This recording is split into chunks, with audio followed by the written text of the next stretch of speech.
So we're back here at it again. If we go recap-ish, we're in New York. We're in New York last week, and of course we had an outstanding time from New York. I don't know if you guys follow me on Twitter or not, but lots of experiences that were New York themed there. The kids getting to ride the subway and getting a little show from the street performers that came onto the subway was very entertaining to say the least. And then for us to go and have a collegiate record that was broken and then 5 school records was totally phenomenal and probably a little unexpected this early in the year.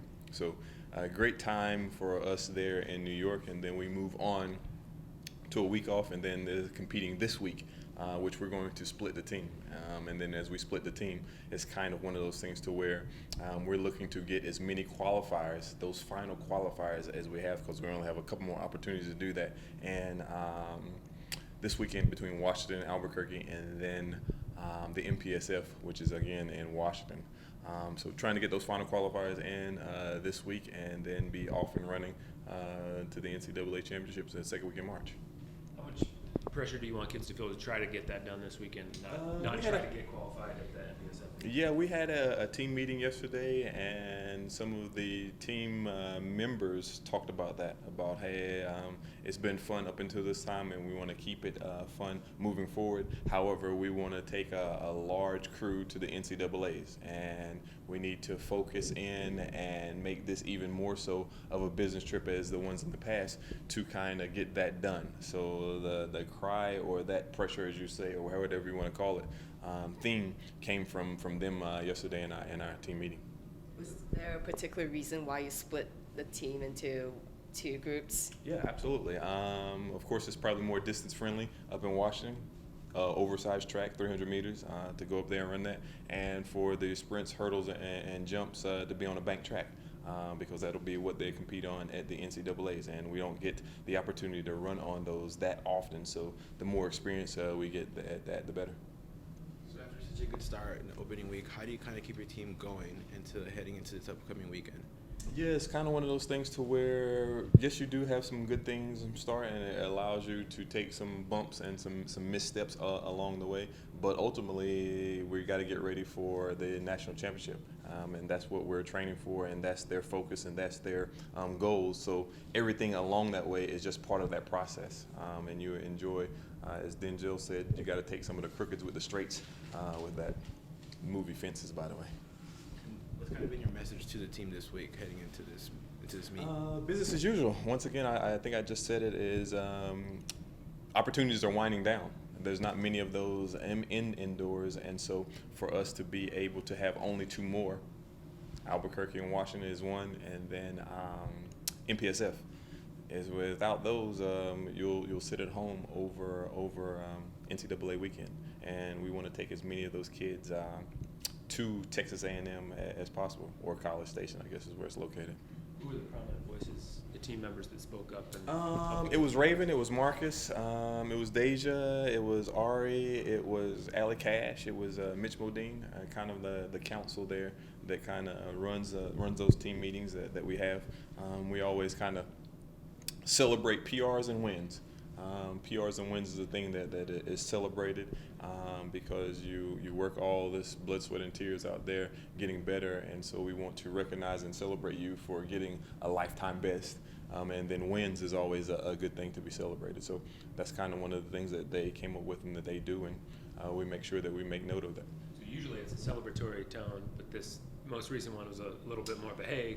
Absolutely. It started out with the celebratory tone because we started the meeting with that, but then there at the end, before they wrapped up and Go Ducks, that was the cry, hey, let's make sure that we continue to keep our eye on the prize and get as many people to go on this trip as possible. Have there been times when somebody let it go till MPSFs and then didn't get qualified? Are you able to cite examples, not to necessarily bring that up now, but are you able to warn kids and say, hey, I've seen this not work out where somebody let it drag on too long? Yeah, unfortunately it dragged on and worked in our favor. You can take the DMR on the men's side. We missed and got pushed out by some of those converted times that are out there in the NCAAs, and we found ourselves going into the last weekend of opportunity, the MPSF of last year, not being on the outside looking in. We were 13th and they take 12. You know, it can't get any more frightening than that. And they were able to pull it out. Sam Prakel there on the anchor was able to squeak in and get moved up to, I think, 11th. So we bumped somebody else out, and we just happened to get in. So there's definitely lots of examples of us being able to push it to the very end. Please don't do that, though. And what do you think of Marcus Chambers' performance at the Armory last 2 weekends ago? Yeah, well, he was one of those school records that we talked about, school record there in the 200. So that was fantastic. I know that was something that those Seattle boys, Mike Berry held that record, and for him to be able to break that is great. Now he's got to sit on pins and needles to see if Kyrie doesn't come back and break that. Kyrie tied the 60-meter record of Sammy Parker, one of our football track combo guys. So just all good stuff. And Marcus Chambers kind of said that he had a pretty great fall this past year. And how do you think that has translated to his performances this season so far? Translated by the setting of the school record. Seems like a great translation to me. Yeah, and how do you see him going forward into the season and beyond, like outdoors? Well, we won't worry about outdoors because there's a goal out there that we haven't gotten to yet. But it'll be how he does this weekend in Albuquerque, and then how he goes to MPSF and NCAAs.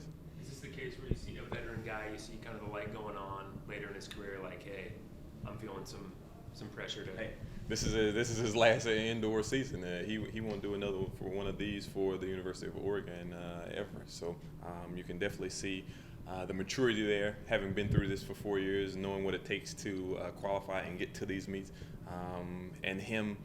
What I think is more important and is awesome is him translating that experience to the younger kids or to the people that haven't been in the fire, and warning them, hey, wake up, pay attention. This thing is going to be over before you know it, and just don't let this opportunity miss you or pass you by. And you said he was one of those guys on that council. Is that always been a natural role for him? Has he always wanted to be a talker, or No. has he pushed himself to be that? Believe it or not, it's funny you say that because they had to urge him to say it. Because I know he had talked about it with them amongst the council and then maybe the group that he works with, but they had to be like, no, what are you going to say? Stand up and say it. And so when he shared it, it was spot on and exactly what was needed. And you said Marcus is kind of, he just set a school record, and now he's kind of scared that Kyrie is going to come along and better him. How do you see that competition vibe in practice sessions playing Awesome. out? Awesome. Iron sharpens iron. Coach Taggart likes that one. That's a fact. Anything else for Coach? Thanks, Coach. No problem. Thank you.